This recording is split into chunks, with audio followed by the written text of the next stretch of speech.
아까 이제 기본적으로 그 호흡 수행 이제 기초적인 방법에 대해서 말씀을 드렸는데 그 청정도론에 보면 이런 비유가 있습니다. 이제 호흡 수행을 하고 나서 제가 아까 이제 좌선 반조를 하라고 말씀을 드렸는데 그 이유에 대해서 이제 청정도론에서 설명을 하고 있습니다. 그 만약에 이제 왕이 있고 왕의 요리사가 있을 때 왕의 요리사가 이제 왕한테 음식을 바쳤는데 그 음식이 이렇게 드시고 나서 나오는 걸 봐야 될 거 아니에요, 그죠? 그러면 요거는 잘 드시고 이거는 안 드시고 이러면 어떻게 하겠어요? 나중에 그분이 이제 왕이 잘 드시는 음식은 다시 더 만들어 드리고 잘 안 드시는 음식은 이제 다음에는 좀 빼고 이렇게 하면은 왕한테 좀 더 사랑을 받겠죠, 그죠? 그런 것처럼 이제 수행자들도 좌선을 할 때는 이제 예를 들어서 호흡에 대한 알아차림을 하는데 뭔가 다른 생각이 일어나면은 이제 이 생각을 쫓아가는 게 아니라 어떻게 해야 돼요? 다시 호흡으로 돌아와야 되잖아요, 그죠? 호흡에만 머물러 있으려고 하는데 이제 딴 생각이 나는 경우가 있을 거 아니에요, 그죠?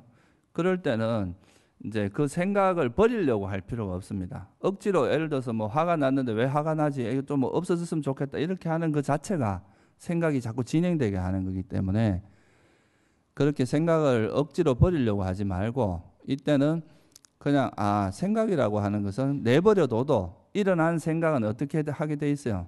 사라지게 돼 있습니다.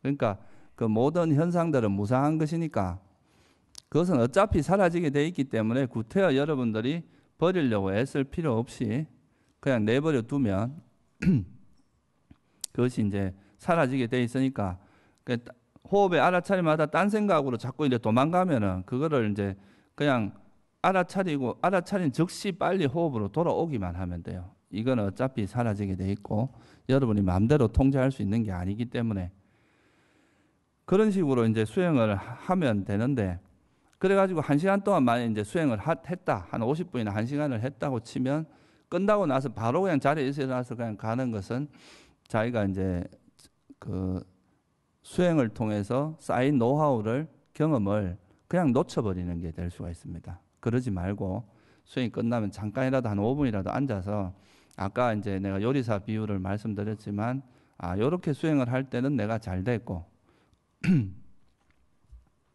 이렇게 수행을 할 때는 잘 안 됐다. 이거를 잘 알아서 다음에 수행할 때는 요때 이제 우리가 반조를 하면서 생긴 지혜가 있을 거 아니에요, 그죠? 그거를 다음 수행에 다시 활용을 해야 된다, 그죠? 그래야 여러분들 수행이 빨리 향상이 됩니다. 그냥 뭐 앉았다 일어나고 이렇게만 하면은 그 수행이 그냥 지나가 버리는 것이 될 수 있으니까 꼭 한 5분 정도라도 끝나고 나면 꼭 반조의 시간을 좀 가지는 게 좋습니다. 그래서 저는 이제 우리 선언에서는 그냥 한 50분, 만약에 한 50분 자선하면 45분에 종을 한번 쳐요.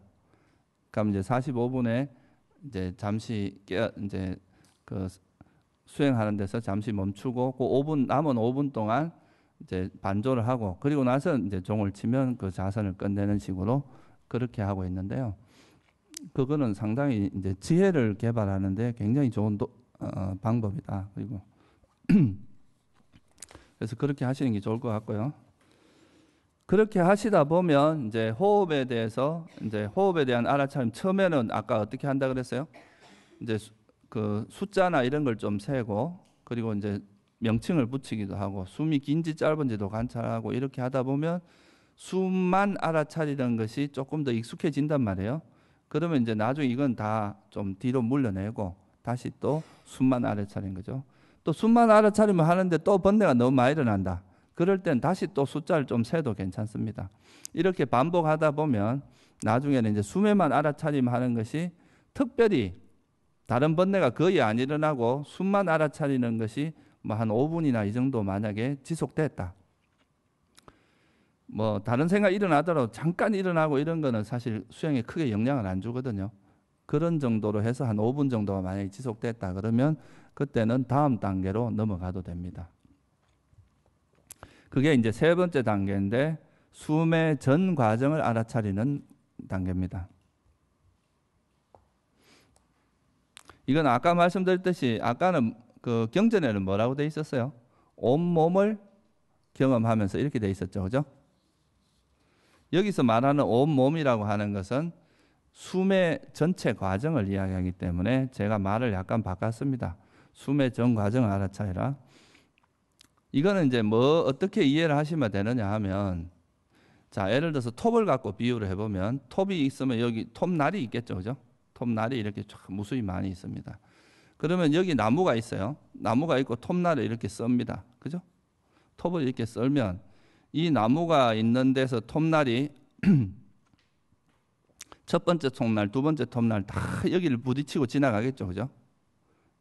근데 우리가 그냥 이거를 톱날을 한 첫 번째 것좀 알아차리고 또 중간쯤 알아차리고 이렇게만 알아차릴 수도 있는데, 이걸 톱날 하나하나를 다 알아차릴 수도 있을 거 아니에요. 그죠? 처음에 수행할 때는 이걸 하나하나 이렇게 섬세하게 알아차리는 수행을 할 수가 없어요. 이렇게 하면 처음부터 이렇게 하면 가부가 걸립니다.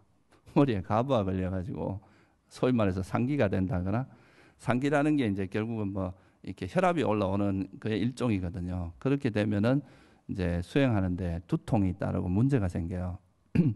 그래서 처음에는 그냥 이 톱날 하나하나를 모르더라도 그냥 덤성 이렇게 알아도 그냥 덜숨이다 이렇게 알 수가 있다 이 말이에요. 또 나가는 것도 덤성 이렇게 알아도 날숨 이렇게 알 수 있는데, 이 지금 이제 숨의 전 과정을 알아차리는 이 단계에서는 어떻게 해야 되냐 하면, 이 톱날 하나하나를 다 알아차리는 것처럼 숨의 전 과정을 다 알아차리려고 노력을 해야 된다 이거죠. 그러니까 굉장히 섬세하게 공부를 한다는 의미입니다. 처음에는 좀 덤성덤성 공부를 했다면, 이제는 숨이 이렇게 여기서부터 숨이 들어가는 이 하나하나의 과정, 그러니까 숨이 여기를 이렇게 지나고 있을 때 요 지나는 전 과정을 딱 알아차리고 있으려면 이건 어떻게 해야 되겠어요? 훨씬 더 정신을 차리고 있어야 되겠죠. 처음 수행할 때보다는 훨씬 더 각성을 해야 된다 이 말이죠. 그죠? 그렇게 되면서 이제 수행의 그 어떤 단계가 확 올라가는 거죠. 그러니까 이제 수행에 진보하는데 아주 큰 도움이 됩니다. 그래서 이런 식으로 숨을 전 과정을 알아차리다 보면, 그러니까 2단계 정도 되면 어떤 느낌이 드느냐 하면, 숨은 변하고 있지만 마치 여기에 딱 정지되어 있는 것을 보는 것 같은 그런 느낌이 들어요. 그게 무슨 말이냐 하면, 예를 들어서 막 사람이 여기서 이렇게 여기 문이 있고 제가 이제 문 앞에 이렇게 지켜보고 있는데, 여기서 사람이 1명, 2명, 3명 계속 움직이고 있어요. 근데 나는 여기서 가만히 여기 앞에만 지켜보고 있으면 나중에는 내가 마치 느낌이 어떠냐면, 여기 있는 사람은 정지해 있는 것처럼, 무슨 뜻인지 이해가 되시죠? 사람을 움직이고 있지만 마치 정지해 있는 것처럼 그렇게 여기만 딱 집중하다 보면 그렇게 느껴지듯이, 숨은 사실은 들어갔다 나왔다 하고 있는데 마치 내가 숨을 관찰하는 그 지점에서 숨이 그냥 머물러 있는 것처럼 그렇게 느껴지기도 한다는 거죠. 그러니까 그게 그만큼 그게 몰두되어 있는 상태라는 이야기죠. 그죠? 그래서 이거는 수행의 강도를 상당히 높이는 방법입니다. 처음에 하는 것보다. 그래야 이제 수행이 좀 더 이 강도가 높아진다는 것은 그만큼 이제 우리가 각성도가 높아진다는 걸 의미하겠죠. 그죠? 그러면 이제 수행이 아주 빠르게 진보를 합니다. 근데 이제 처음부터 이렇게 하시면 안 돼요. 제가 여기서 이제 이런 걸 다 가르치는 드리지만, 처음부터 나는 나 정도는 이 정도 해야지 이러고 막 처음에 기초도 안 닦은 사람이 이렇게 하면 머리가 아파서 나중에 상기될 수도 있어요. 그러니까 아까 말했듯이 첫 번째 단계에서, 그러니까 숨에 대해서만 알아차림을 하는 게 한 5분 정도는 지속될 때 이 단계로 넘어가는 게 좀 무난합니다.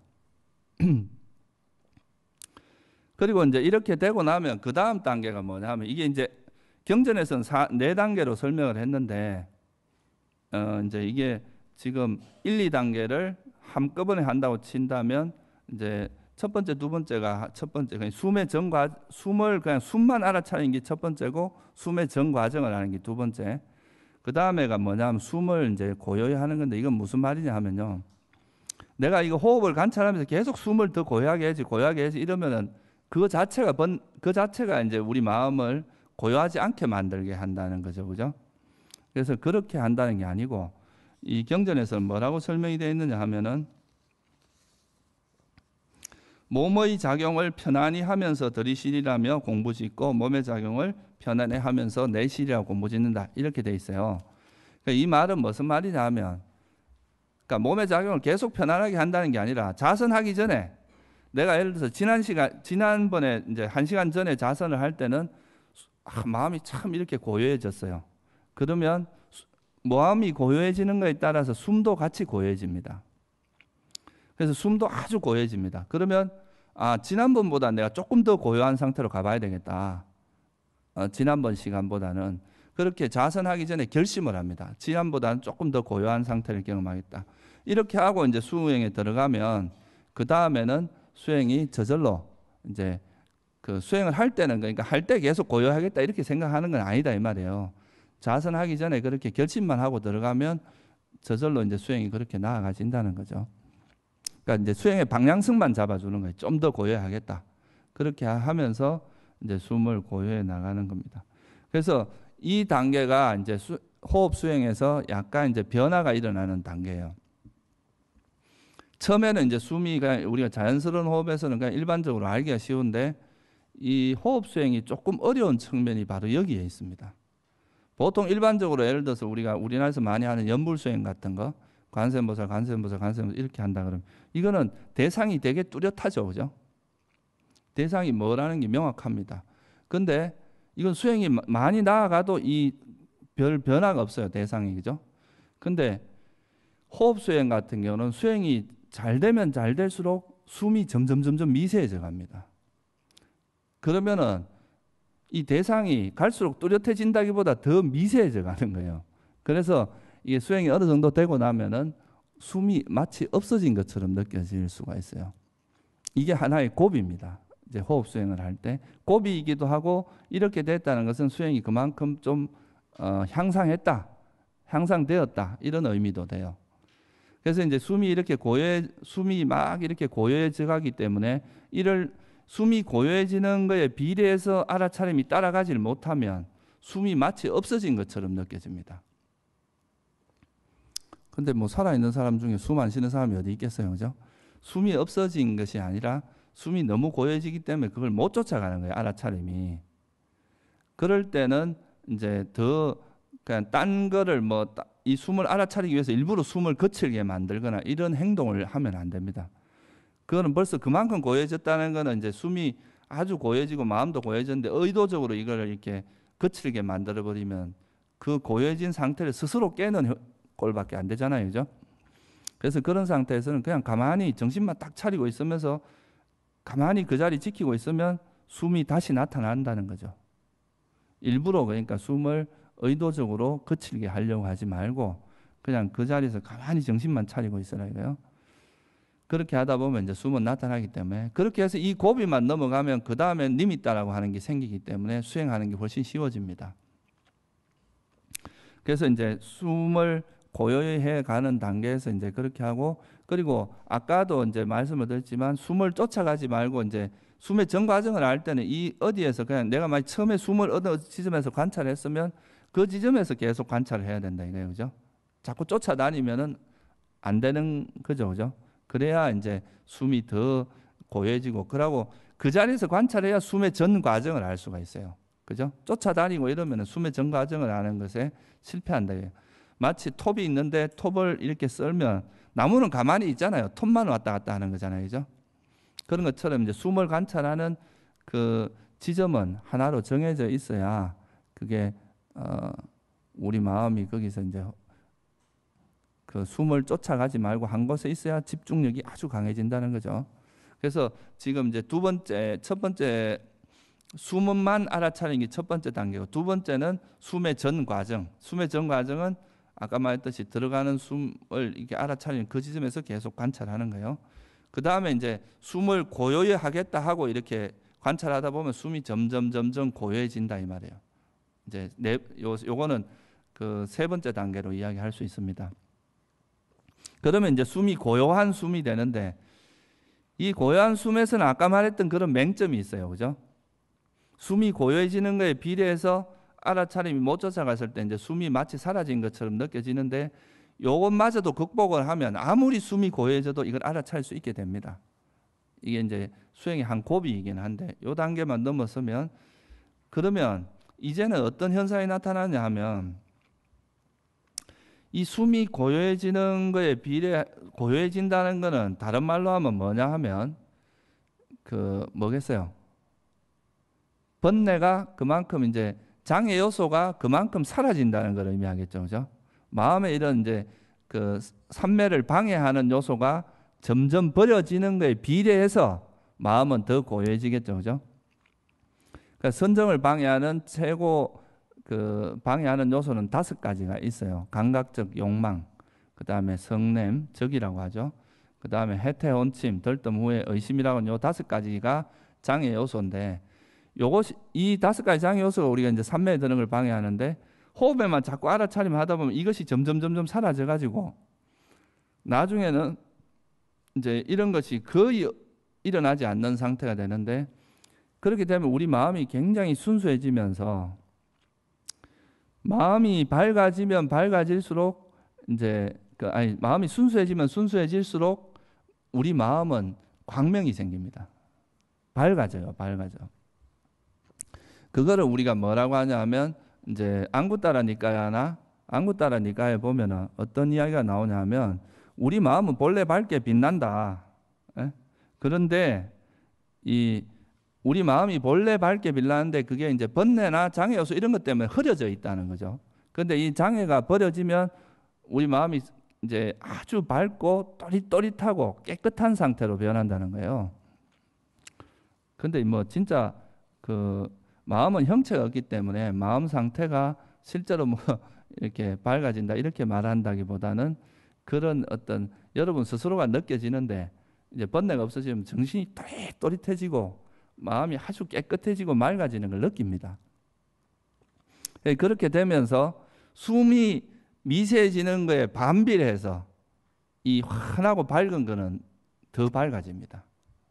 이런 이제 현상이 나타나요. 이거를 우리가 이제 표현할 때 지혜의 빛이라고 표현합니다. 우리가 그 신광명 이런 말 들어봤죠, 그죠? 지혜 광명. 이 경전에도 나와요. 그러니까 지혜의 빛이 있다 그랬거든요, 부처님께서. 빛은 여러 가지가 있지만 그 중에서 이제 지혜의 빛이 있다. 그래서 이 지혜의 빛이 나타나는데 그것이 이제 나중에 숨이 미세해지는 거에 반비례해서 이제 빛은 점점 밝아지기 때문에 나중에 빛이 아주 이렇게 밝고 깨끗해지면 숨은 아예 흔적도 없이 숨은 것만 묻혀버립니다, 이 빛에. 그러면서 이 빛만이 뚜렷하게 우리 마음에 이렇게 드러나게 되는데 그렇게 된 상태를 니미따라고 이야기를 해요. 그래서 이 니미따라는 상태, 니미따가 나타나면 이제 삼매에 되게 가까이 간 상태가 됩니다. 이 정도 되면은. 그러니까 이제 그렇게 되기 전까지는 계속 이런 니미따가 완전히 안정되고 형성되기 전까지는 계속 숨에 알아차림을 둬야 됩니다. 이 빛이 나타났다고 해서 마음을 일찍 빛으로 가버리게 되면 오히려 수행이 퇴보하게 돼요. 그래서 그 이제 니미따가 나타나서 그걸로 삼매되게 되는데 이 과정은 조금 있다가 내가 조금 더 자세히 설명을 드리기로 하고요. 그래서 이렇게 수행을 해 나가는 데 있어서 우리가 좀 주의해야 될 게 뭐냐 하면 보통은 이런 이제 수행이 이제 이렇게 좀 진보를 해 가면은 그 아까 이제 장애 요소 말씀을 드렸는데 이 5 장애 요소는 이제 또 나중에 여기 법념처에 가면 나옵니다. 그래서 그때 조금 더 자세히 설명을 드리기로 하고요. 근데 이 장애 요소 중에서 특히나 이제 이 감각적 욕망이라고 하는 게 우리가 선정에 드는 것을 최고 방해하는 요소입니다. 제일 방해를 하는 요소인데 이게 이제 점점 그러니까 집중이 잘 되면 잘 될수록 이런 이제 딴 데로 마음이 도망가려고 하는 것들이 없어지죠. 그게 이제 감각적 욕망이 가라앉는 걸 의미합니다. 근데 이제 이런 것은 외부적인 우리가 이제 바깥으로 가는 거는 마음은 가라앉는데 사람들이 또 이제 습관적으로 수행을 하다가 이제 또 집중이 잘 되고 뭐 빛이 나타나 이러면 또 거기에 집착을 할 수가 있어요. 그러니까 수행의 결과에 대해서 그러면 이게 수행이 거기서 멈추게 되고 이제 퇴보를 하게 됩니다. 그래서 이럴 때 참 지혜롭게 잘 대처를 해야 되는데 수행이라는 건 어차피 이제 이런 대상을 대할 때 그게 좋은 대상이라도 집착을 하면 이거는 번뇌가 일어난 꼴이 되잖아요. 그죠? 그래서 이렇게 이제 수행에 좋은 결과가 나타난다 하더라도 거기에 여러분들이 집착을 하면 안 돼요. 또 수행이 잘 안 된다고 해서 그걸 화를 내거나 이런 태도를 취하지 말고 그냥 수행이 잘 되는 그 원인이 뭐냐를 이해를 해야 됩니다. 왜 그러니까 숨이 이렇게 미세해지고 빛이 나타나고 이렇게 됩니까? 그건 장애 요소를 버렸기 때문에 이렇게 되는 거 아니에요. 그죠? 그러면은 이 빛이 더 밝아지기를 위해서 막 거기에 집착하거나 이렇게 하지 말고 더욱더 장애 요소를 철저히 버리려고 노력을 하면 되잖아요. 그죠? 그게 이제 원인을 빛이 나타난 원인을 찾는 거잖아요. 그래서 이제 이럴 때일수록 더욱더 그러니까 호흡에다 알아차림을 더 집중을 해서 다른 이런 장애 요소가 일어나지 않게 하는데 몰두를 해야 수행이 더 나아간다 이 말이에요. 수행이 잘 되는 거에 집착을 하거나 이렇게 하지 말고. 그래서 결국은 이제 우리가 수행을 한다는 것은 방법은 달라도 그 내용은 똑같습니다. 결국은 이제 우리 마음이 어떤 번뇌에 오염되지 않도록 하는 건데 특히나 이제 이런 삼매 수행에서는 5 장애 요소가 우리 마음에 이렇게 침투하지 않게 그것을 철저히 버려지는 거죠. 그것이 철저히 버려진 상태가 사실 초선정이라고 하는 겁니다. 그래서 그런 방향으로 노력을 해야 수행이 계속 향상을 할 수 있다는 거죠.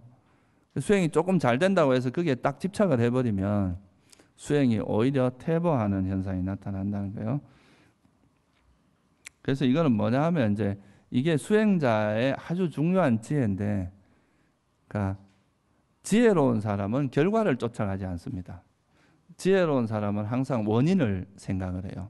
왜 이런 일이 일어나는가? 그죠? 수행이 잘 되면 그 수행이 왜 잘 되는가의 그 원인을 찾습니다. 또 안 되면 안 되는 원인을 찾죠. 그래서 그 원인을 조건을 성숙시키면 결과는 저절로 온다 이거예요. 근데 우리가 결과를 쫓아가는 것은 어리석은 사람들이 하는 거다 이거예요. 그래서 결과를 바라지 말고 조건을 성숙시키는 게 중요하다. 호흡 수행에서의 조건의 성숙이라고 하는 것은 호흡의 알아차림을 철저히 해서 장애 요소를 버리는 거다 이거예요. 장애 요소가 철저히 버려지는 게 바로 이제 성숙이고, 그리고 이제 이런 다른 번뇌에 대해서 대처하는 방식은 내버려 두는 게 가장 좋습니다. 내가 호흡에 대해서만 알아차림을 하려고 하는데 다른 게 자꾸 나타나면 그거에 대해서 아까도 말했지만 이런 다른 생각들은 일어난 것은 사라지게 돼 있다 이거예요. 그죠? 그러니까 거기에 대해서 더 이상 관여하지 말고 내버려 두고 그것은 무상한 것이니까 거기에 대해서 관심을 기울이지 마라. 그러고 여러분 마음을 우리가 사실은 우리 마음대로 통제할 수 있는 게 아닙니다. 일어난 것을 사라지지 마라 한다 해서 안 사라지는 게 아니잖아요. 내 마음을 내가 행복만 일어나라 한다 해서 행복만 일어나는 게 아니죠. 그러니까 우리 마음은 통제할 수가 없어요. 일부 통제할 수 있어요. 불선한 마음 아니라고 이제 선한 마음이 일어나게 이런 건 우리가 할 수 있는 건데, 일어난 법을 사라지지 않게 한다거나 또는 뭐 과거에서 일어나는 거 일어나지 않게 한다거나 이런 건 할 수 없단 말이에요. 그래서 이제 그 통제력을 행사할 수 있는 게 아니다라고 생각을 하고, 다른 생각들이 일어났을 때는 이런 무상이나 이제 이걸 무상한 것으로 이해를 하고, 또 이것에 내 마음대로 통제가 안 된다. 이건 무아에 대한 지혜거든요. 이런 지혜를 활용해서 그냥 놓아버리면 돼요. 관여 안 하는 게 이제 놓는 방법이라는 거죠. 이때쯤 되면 이제 그런 게 더 중요해집니다. 예를 들어서 흙탕물이 있는데 그 흙탕물이 이제 어느 정도 되게 더러울 때는 막 떨쳐갖고 이제 덜어내고 이렇게 하지만 이렇게 아주 미세한 흙탕물이 있을 때는 어떻게 해야 돼요? 그냥 가만히 내버려 두는 게 최고입니다. 그러면 가라앉는데 여기서 뭔가 내가 이거를 흙탕물을 버리겠다고 뭔가 액션을 취하면 이건 더 이렇게 흙탕물이 되잖아요. 그런 것처럼 이제 수행이 좀 나아가면 나아갈수록 내가 뭘 하려고 하지 말고 그냥 호흡에만 알아차림하고 다른 게 나타나면 그냥 거기에 끌려가지만 말고 다시 호흡에 돌아와서 가만히 있기만 하면 된다 이거예요. 여기서 뭔가 하려고 하면 오히려 더 흙탕물을 일으키는 거나 같다는 거죠. 이제 그런 식으로 수행을 하시면 다음에 이제 아까 말했던 뭐가 나타나냐면 이제 이 장애 요소가 버려지면서 2가지 대표적인 이제 현상이 나타납니다. 첫째는 아까 말했던 그런 빛의 이게 광명 현상이 나타나요. 이거는 뭐 광명 지혜의 빛이라고 표현하기도 하고 또 다른 말로 하면 정신이 아주 또렷또렷해진다 이렇게 말할 수도 있어요. 맑아지고 아주 또렷또렷해지는 거. 또 두 번째는 뭐냐 하면 그래서 이게 이제 그 첫 번째 이제 이런 광명이 나타나고 아까 말씀드렸듯이 그 이 호흡은 점점 미세해지고 이 빛은 점점 강해지면 이제 호흡은 우리가 인식이 되지 않고 이 빛에만 마음이 가버리는 이런 상태가 오는데 그렇게 되면 그걸 리밋다라고 한다는 거죠. 그게 이제 첫 번째 이제 변화입니다. 또 하나는 뭐냐 하면 우리가 이제 행복에는 두 가지가 있는데 여러분들이 보통 일반 우리가 욕계에서 누리는 행복은 다 뭐예요? 감각적 쾌락입니다. 감각적인 욕망으로 인해서 오는 행복인데 이 수행에 이제 이걸 하다 보면 이 번뇌가 버려지면서 오는 이 행복이 있어요. 그러니까 이 감각적 욕망이나 적대감, 해태 원침도 없어지고 해태 원침 있으면 정신이 흐리멍텅하단 말이에요. 그죠? 그런 것도 없어지고 또 들뜸이나 후회, 의심 이런 게 없어지면서 우리 마음이 아주 또릿또릿하고 이렇게 되면 그런 데서 오는 행복이 있습니다. 번뇌로부터 벗어났기 때문에 무슨 이유인지는 모르겠는데 여기 아까 날파리가 있더라고요. 근데 이런 날파리가 자꾸 이래 왔다 갔다 하고 이러면 어때요? 되게 성가시죠, 그죠? 그러면 이제 이런 데서 우리가 보통 막 뭐 집중도 못하고 자꾸 마음이 흔들리게 되는데 이게 그러니까 우리가 이제 일생 동안 우리를 쫓아다니면서 괴롭히다가 어느 순간 이게 싹 없어졌어요. 그러면 얼마나 시원하겠어요, 그죠? 마음이 행복해지겠죠. 마찬가지로 여러분들도 평생 동안 이런 장애 요소에 시달리고 살다가 이제 이런 삼매에 가까이 가면 이런 장애 요소로부터 벗어나게 되는데 그러면 이제 그런 데서 오는 희열과 행복이 일어납니다. 이거는 이제 그냥 일반적으로 우리가 세속에서 느끼는 즐거움하고 차원이 다릅니다. 그러니까 아주 이건 뭐 이루 말로 할 수 없는 어떤 행복을 느끼게 됩니다. 그래서 이걸 뭐 서양이나 이런 데서는 이걸 황홀이라고 막 표현하기도 하는데 단순히 그런 이거는 아주 또렷또렷하고 이제 정신이 맑고 깨어 있는 상태에서 오는 그러면서 이런 번뇌로부터 벗어나면서 오는 그런 아주 강력한 희열과 행복이 일어납니다. 특히 삼매에 들게 되면은 이 희열이 청정도론에서 뭐라고 하냐면 온몸을 적시는 희열이라고 그래요. 머리 끝에서부터 발끝까지가 이런 희열로 젖어버립니다. 그 정도로 강력한 이런 이제 희열이 일어나는 거죠. 그래서 이런 이제 떨쳐버렸으면서 오는 이런 행복, 그러니까 번뇌가 장애 요소가 버려짐으로써 오는 이 행복, 희열과 행복을 경험하면 우리가 감각적인 행복은 되게 유치해지거든요. 그런 행복이. 그거는 좀 거칠고 또 그런 감각적인 행복은 여러분들이 그런 걸 하고 나면 마음이 이래 편안하던가요? 불안하던가요? 이런 감각적인 행복은 허합니다. 우리 마음을 충만하게 해주는 게 아니라 이제 허전하게 하죠. 뭔가 텅 빈 것 같고 밤새도록 저런 뭐죠? 밤에 춤추는 데를 뭐라 그래요? 그런 데 가서 밤새도록 춤추고 나아가 새벽에 나올 때 마음이 이래 충만하던가요? 허전하겠어요? 허전하다 이거죠. 그런 감각적인 쾌락은 우리 마음을 텅 비게 만듭니다. 근데 이런 이제 번뇌로부터 벗어나면서 그런 데서 오는 이 행복은 우리를 굉장히 안정시켜주고 편안하게 해주는 행복입니다. 그래서 이런 행복이 나타나면서 그러니까 이제 번뇌가 버려지는 만큼 이 희열과 행복도 강해지는 거죠. 그죠? 그러면 지금까지는 내가 이제 호흡에 대해서 알아차림을 하면서 마음이 계속 딴 데 더 재미있는 게 있는 거예요. 쉽게 말해서. 여러분들 이제 다른 데 TV나 드라마 보고 이럴 때는 막 재미있는데 호흡만 쳐다보고 있으니까 이거 보고 있는 게 무슨 재미가 있나 이거죠. 막 미칠 지경이지. 근데 이제 이게 자꾸 시간이 지나면서 이런 이제 밖으로 도망가려고 하는 이 마음이 다 그 밑뿌리에는 뭐가 있느냐 하면 감각적 욕망이나 이런 성냄 이런 것들이 자리 잡고 있습니다. 그러니까 그런 것들이 이제 놓아지면서 이제 그런 것들로부터 벗어나면 이제 호흡을 알아차리고 있는 이 마음 이게 아까 말할 때 희열과 행복이 생기기 시작을 하는 거예요. 그러면 이제 밖에 돌아다니는 것보다 여기 있는 시간이 어떻게 되겠어요? 훨씬 즐거워집니다. 누가 종치마 성질나요. 그러니까 이제 앉아서 지금 더 앉아 있어야 되는데 종이 치면 오히려 그거에 대해서 불만스러울 수가 있습니다.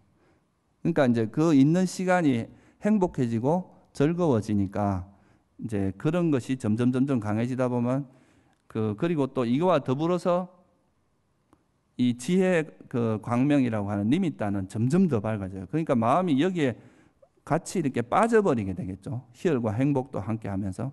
그러면서 여기 자기도 모르게 이제 마음이 여기에 쑥 빠져서 그 상태로 만약에 뭐 1시간도 지날 수 있고 2시간도 지날 수 있고 그런 상태를 우리가 색계 초선정 삼매 상태라고 이야기를 합니다. 그러니까 이거는 어떻게 보면 여러분이 의도적으로 들어가려고 해서 들어갈 수는 없어요. 옛날에 그 누구죠? 이순신 장군인가요? 죽으려고 하면 살 것이요. 살 것이려고 하면 죽을 것이다. 그렇게 뭐 이야기를 했다 그러잖아요. 근데 이것도 여러분들이 선정에 들어가려고 하는 마음은 그런 마음이 있으면 이게 일종의 욕망이 개입되기 때문에 절대 선정에 못 들어갑니다. 근데 그냥 선정에 들어가려고 하는 마음을 일으키지 말고 감각적 욕망이나 이런 장애 요소를 버리려고 하는 데만 철저히 마음을 두면은 그거는 이제 그것이 버려지면 저절로 선정에 들어가는 거죠. 그리고 니미따도 마찬가지입니다. 니미따도 여러분이 만들려고 해야 만들어지는 게 아니에요. 그런 건 상상으로 만들어진 거는 금방 없어집니다. 우리가 어떤 마음의 작용에서 생긴 거는 거기에 집중을 하려고 하면 없어져 버려요. 내가 아까 보던 게 어디로 갔는지 모르고 이제 없어지는 거죠. 근데 진짜 수행으로 생긴 건 안 그렇습니다. 제가 옛날에 이제 미얀마 있을 때 어떤 스님 하나가 이제 저녁에 수행을 하다가 막 얼굴이 상기돼 갖고 쫓아왔어요. 드디어 빛이 떴다고. 그러면서 막 되게 좋아하더니 또 저녁 때쯤 되니까 풀이 주고가 내려왔더라고. 그게 뭐냐 하면 이제 해가 이렇게 지잖아요. 창문 틈으로 이렇게 빛이 들어와서 눈에 이렇게 환하게 밝아진 거였어요. 그런데 이제 해가 지고 나니까 그런 게 없어지니까 다시 어두워진 거죠. 그런 거를 착각하는 경우도 있어요. 그런데 진짜 우리가 번뇌가 버려져서 만약에 그런 니미따가 생겼다면 그거는 한밤중에 있어도 우리는 환하게 느낄 수 있습니다. 그런데 이제 니미따라는 것을 이야기를 하면 대부분의 사람들이 여기에 대한 가래를 일으켜요. 그러니까 저거 나도 저거 한 경험해 봐야 되겠다.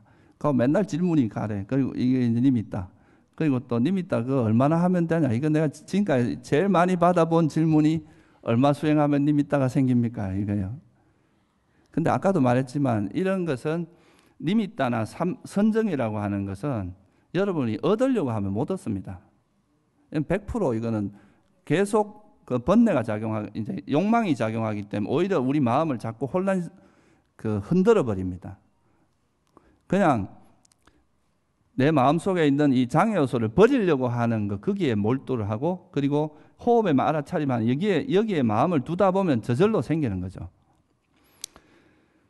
그래서 사실 이게 니미따라고 하는 것에 이런 이제 지금 제가 말씀드린 이런 형태의 자세한 설명은 경전에 없어요. 이거는 이제 수행자들의 경험이나 청정도론을 통해서만 전해져 오는 거거든요. 왜 그랬는지 저는 이해가 돼요. 이 니미따라는 걸 만약에 경전에 나왔으면 사람들이 여기에 대한 가래를 엄청나게 일으켰을지도 몰라요. 이건 그냥 자연스럽게 이제 우리가 장애 요소가 버려지면 저절로 나타나는 거기 때문에 구태여 이렇게 설명을 할 필요가 없었다고 봅니다. 그래서 그러니까 이제 삼매에 잘 드는 방법은 장애 요소를 철저하게 버리면 된다 이거예요. 거기에 모든 포커스를 맞추고 그리고 숨에 대해서 알아차림하는 그거를 여러분들 열심히 하시다 보면 저절로 이제 나중에 번뇌가 그러니까 장애 요소가 철저히 버려지게 돼요. 그렇게 하다 보면 그러면서 결국은 이제 나중에는 그 니미따도 생기고 선정에도 들 수 있다. 이렇게 이제 말할 수가 있습니다. 보통 이제 니미따가 나타났을 때 사람들이 이건 이제 자기가 살아오면서 평생 경험하지 못한 형태를 경험하기 때문에 좀 초보자들 같은 경우는 바로 막 흥분을 하거나 또 어떤 경우는 두려워해요. 이러다 내 뭐 이상하게 되는 거 아닌가? 뭐 잘못된 길로 가서 뭐 미치는 거 아닌가? 이렇게 이제 걱정을 할 수도 있어요. 근데 뭐 그런 경우는 없습니다. 우리 바르게 수행을 하면 이런 것 때문에 문제가 되는 경우는 아닌데, 보통 이제 이래서 수행하다가 이런 빛이 나타났을 때 이거 겁을 내서 수행을 그만두는 사람도 내가 몇 명 봤어요. 그 이제 바른 지도를 못 받으면 그럴 수도 있어요. 그리고 또 이거에 너무 흥분을 해. 그래가 오히려 수행이 이제 퇴보하는 경우도 있거든요. 그러지 말고 그냥 이것도 수행 과정에서 오는 자연스러운 현상으로 보고 그냥 그걸 자연스럽게 받아들이면 됩니다. 그게 너무 이제 여러분들 뭐 큰 의미를 부여하거나 여기에 흔들리지 필요가 없다는 거죠. 그래서 이제 호흡에 대한 알아차림을 하다 보면 수행의 과정이 이제 감각적 욕망이 버려지는 것이 제일 우두머리거든요. 이제 이 선정에 드는 데는 감각적 욕망이 이제 선정에 드는 걸 방해하는 제일 큰 요소입니다. 그래서 처음에 이제 우리가 호흡의 알아차림을 하면 아까 말했듯이 그 생각하는 것이 어느 정도 정리가 돼요. 그리고 이제 숨에 대한 알아차림을 하다 보면 나중에 이제 숨의 전 과정을 아는 그 정도만 되면은 이제는 마음이 거의 숨에 머물러 있고 다른 감각 대상이나 이런 데도 잘 안 가고 그냥 숨에만 머물러 있게 되고, 그러면서 이제 처음에는 이제 생각이 막 이렇게 여러 가지로 펼쳐 나가다가 점점 줄어들기 시작을 하는 거죠. 처음에는 막 온갖 생각이 움직이다가 다섯 감각 대상으로 범위가 좀 좁아지죠. 그럼 거의 이제 소리가 제일 마지막에 좀 남아요. 그리고 소리도 없어지면 이제 숨에만 머물러 있게 되고, 여기서 이제 니미따가 이제 생기고 희열과 행복도 일어나기 시작하고, 거기서 한 걸음 더 나아가면 우리가 선정이라고 하는 상태에 들게 되는데요. 그렇게 했을 때 이제 우리가 나타나는 현상, 아까 말했듯이 부처님께서는 이 선정에 드는 최고 중요한 조건이 뭐냐, 주요한 조건이 뭐냐라고 했을 때 선정의 조건은 행복이라고 그랬습니다. 행복. 그러니까 행복한 마음이 선정에 들 수 있다. 선정이라는 것을 다른 말로 할 때 지금 여기서 행복하게 머문다라고 이야기를 합니다. 아까 말했듯이 우리가 이제 지금 이 자리가 행복하지 않으면 여기 가만히 있을 수가 없거든요.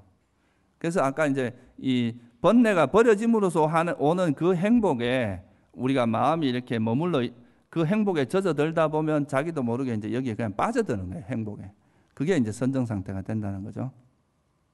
그렇게 해서 이제 이 초선에 정덕을 하면 초선에 대한 정연구가 이렇게 되어 있습니다. 한번 보시면 첫 번째 구절이 뭐냐 하면 이거는 그러니까 경전에서 초선에 대해서 이야기를 할 때는 항상 이 구절로 나옵니다.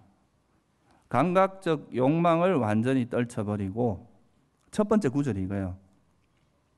그러니까 초선에 들어가려면 감각적 욕망이 떨쳐버려져야 되는데, 이 감각적 욕망 중에서 이제 제일 원초적인 욕망이 뭐냐 하면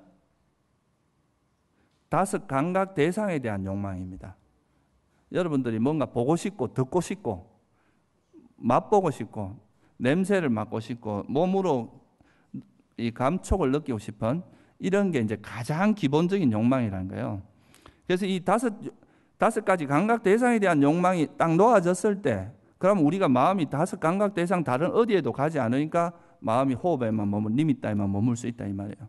그래서 이 감각적 욕망으로부터 벗어나는 것이 이제 선정에 들어가는 제일 중요한 요소이기 때문에 앞에다 이렇게 끄집어 내놓은 거죠.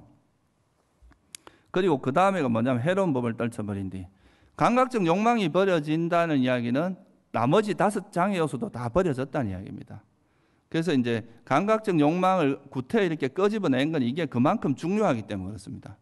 감각적 욕망을 떨쳐버리고 해로운 법도 나머지 해로운 법이 다 떨쳐버려지고, 그러면 일으킨 생각과 지속적 고찰이 있고 떨쳐버렸음에서 생긴 희열과 행복. 그러니까 일으킨 생각과 지속적 고찰이라는 것은 예를 들면 선정에 들어갈 때 니미따가 대상이 되는데, 니미따를 지속적으로 생각을 하고 그거에 대해서 니미따를 우리 마음에 떠올려주고 그걸 지속적으로 생각하는, 이거는 반드시 따라가야 되고, 거기서 아까 뭐라 그랬어요? 떨쳐버렸음에서 생긴 희열과 행복이 있다 이거예요. 뭘 떨쳐버렸음이겠어요? 아까 말한 감각적 욕망과 해로운 법, 다시 말하면 다섯 장애 요소가 버려짐으로써 오는 행복이 있다 이거예요. 그 행복이 있는 초선에 들어 머문다. 이게 이제 색계 초선정에 대한 그 정형구입니다. 정형구. 그러니까 정형구라는 거는 항상 요 세계 초선에 대해서 이야기할 땐 경전이 똑같은 구절로 나온다 이 말이에요. 그래서 여기서 보면 초선의 대표적인 특징이 뭐냐 하면 첫째는 감각적 욕망과 해로운 법이 떨쳐버려져야 된다. 이게 뭐냐 하면 5장의 요소가 철저히 버려져야 된다. 이게 첫 번째 조건이죠. 그리고 이제 두 번째 그 초선에 들어갔을 때 나타나는 모습이 뭐냐면 일으킨 생각과 지속적 고찰이 있어야 돼요.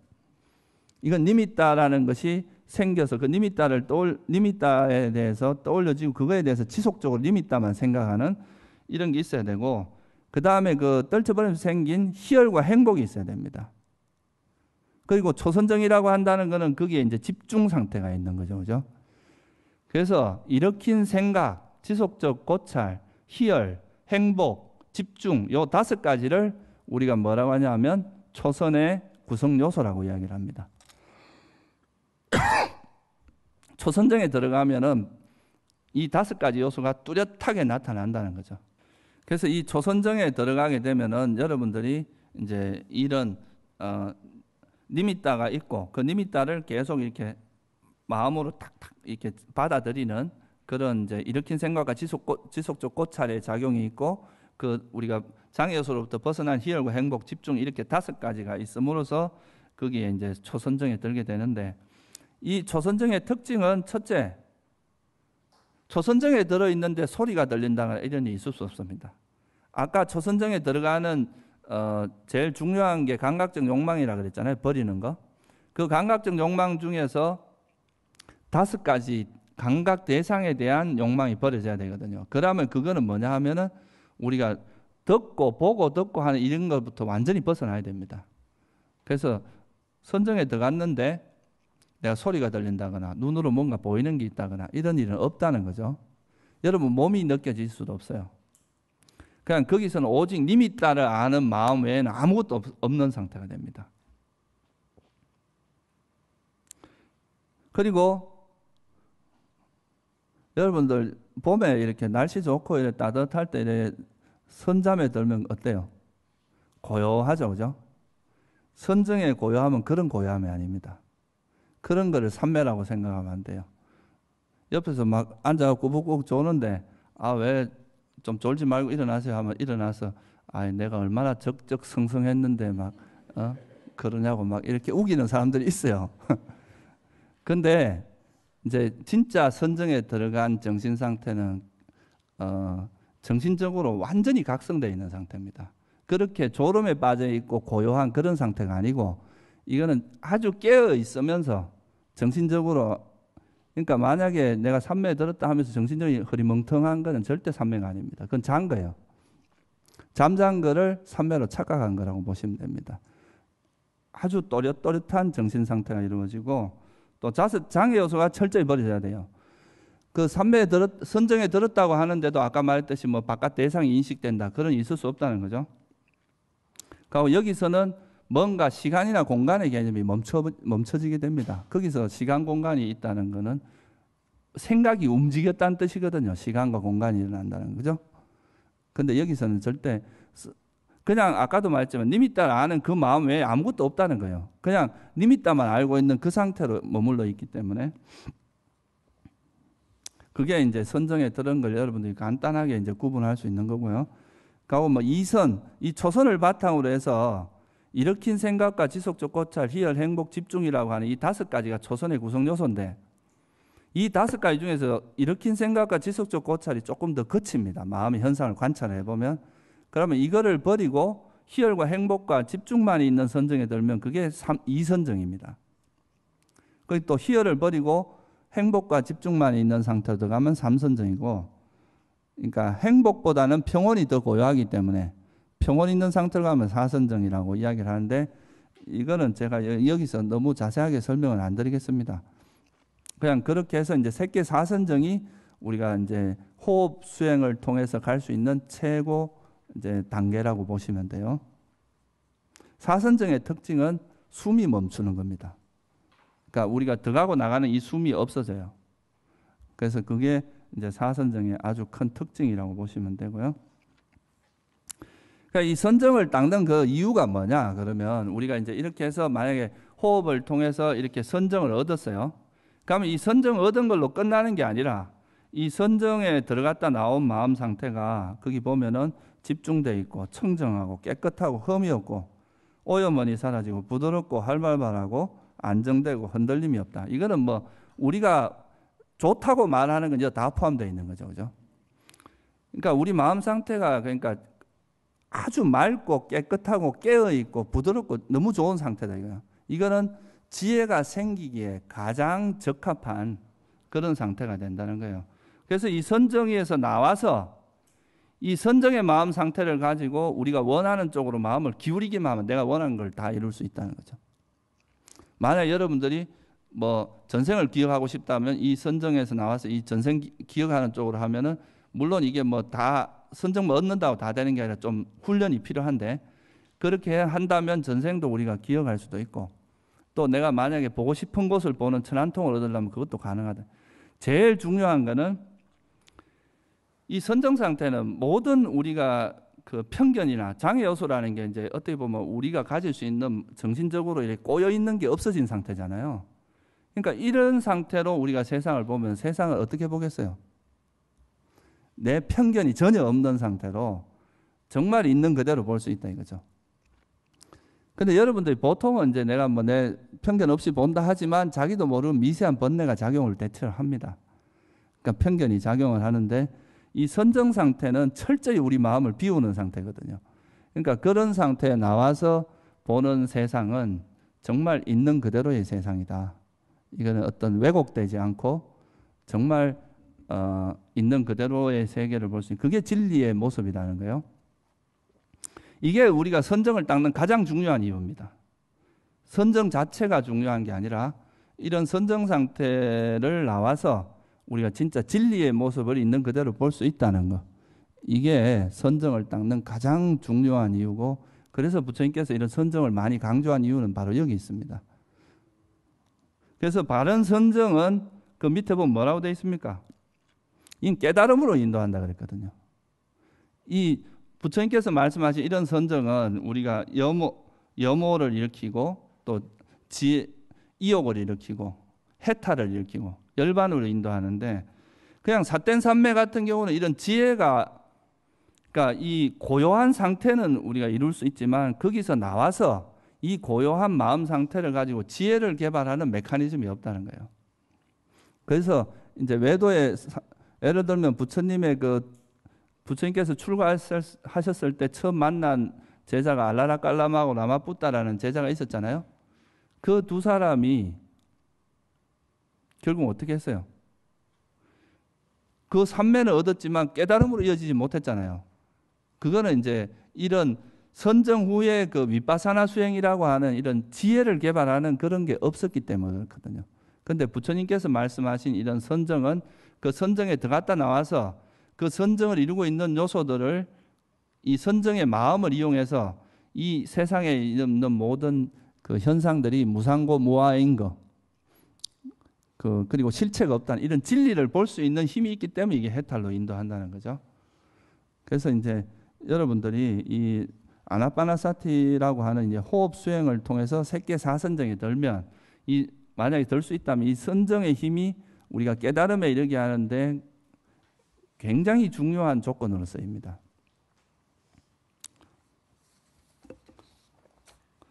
이 수행은 돈이 안 들어요. 숨만 쉬면 돼. 여러분 뭐 하려면 뭐 어디 가도 뭐 돈도 줘야 되고 뭐 할 게 많잖아요. 이런 걸 왜 안 할 겁니까?